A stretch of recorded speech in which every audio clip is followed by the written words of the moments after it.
Welcome back to What to Watch, our first of 2025, so Happy New Year to everyone. I'm Brittany McLean, and I'm joined by Jesse Campagato, who's the writer of The Buzzer, CBC Sports daily newsletter that keeps you up to date with everything you need to know in the world of sports. Now, Jesse, we love to bring, the weekend look ahead, but this week we have even a bigger look ahead. There's lots coming up in the next couple of months. I thought maybe you could start by breaking that down. Yeah, for sure, Britt. I wrote about this this week in the newsletter, so I'm really excited for the next few months. They're going to be really busy for a lot of Canada's Winter Olympic athletes. So we've got World Championships coming up in curling, figure skating, speed skating, skiing, the sliding sports, women's hockey, and of course we have the big Four Nations face-off coming up in February. That'll give us kind of an appetizer for the NHL's return to the Olympics. As far as this weekend, I'd say we're still in a bit of a lull, kind of coming out of the holiday break, but there is some pretty good stuff that I think we can go over today. Jesse, we can always find things to chat about. That's nothing new for us. But yes, you mentioned one. Alpine skiing is a big one this weekend. It's also having a World Championships in early February, which is coming right around the corner. What's to keep an eye on this weekend? Yeah, so it's Lindsey Vonn's return to the downhill.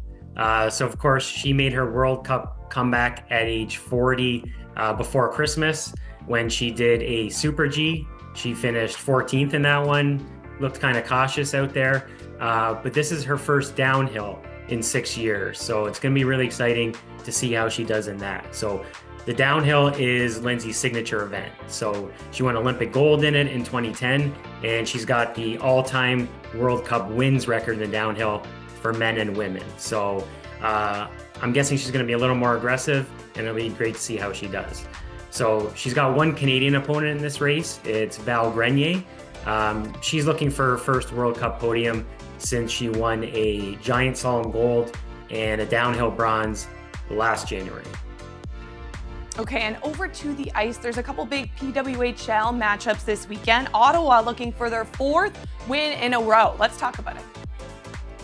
Yeah, so that's one of 3 games this weekend in the PWHL. So all 6 teams are going to be in action. Of course, there's also the big Minnesota-Montreal game in Denver.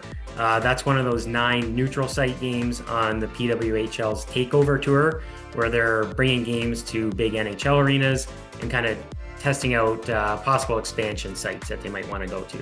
But the Boston-Ottawa game is a good one too. So that's our feature game on the CBC TV network on Saturday at 2. And the player to watch there is Hilary Knight, who of course is a great American star. She's tied for the league lead right now with 4 goals through 9 games. Well, there you have it. Even though it might be a lull in the world of Olympic sports, there's still lots to tune into. CBC Sports has you covered.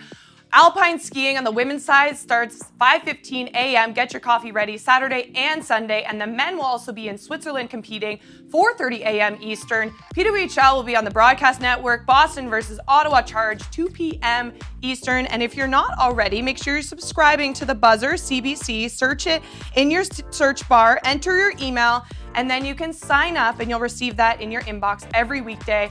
Jesse, as always, it's a pleasure, and we will see you and chat more next week. Yeah, thanks, Brett. Have a great weekend.